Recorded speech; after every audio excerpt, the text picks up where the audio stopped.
شمل تاريخ المغرب والكيان، فرسمياً وظاهرياً العلاقات بين المغرب وإسرائيل بدأت في 1994.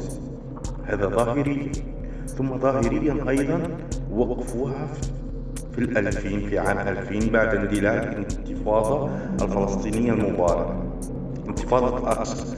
لكن الحقيقة اللي لازم يعرفها كل العرب والمغاربة بالخصوص، العلاقات بين المغرب والكيان تمتد إلى ستينيات القرن الماضي، وإن كان يهود المغاربة يقوموا بهجرات لإسرائيل، واللقاءات بين الملك ورئيس الوزراء الإسرائيلي ماشية على قدم وساق.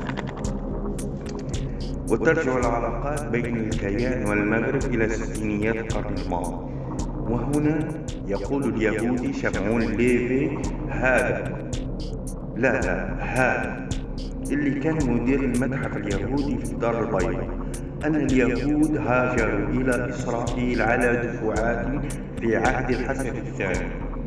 وقال اليهود في المغرب هاجروا في 1948 مباشرة بعد قيام الكيان، وعددهم 90,000 يهودي مغربي.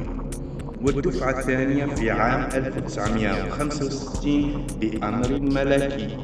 هذا وإن كانوا اليهود المغاربة ما بغاوش يروحوا لإسرائيل، ولكن الملك دفعهم دفعا. وزاد قال باللي أكبر هجرة لليهود المغاربة كانت في عام 1967 بعد انتصار الكيان في حرب 6 أيام.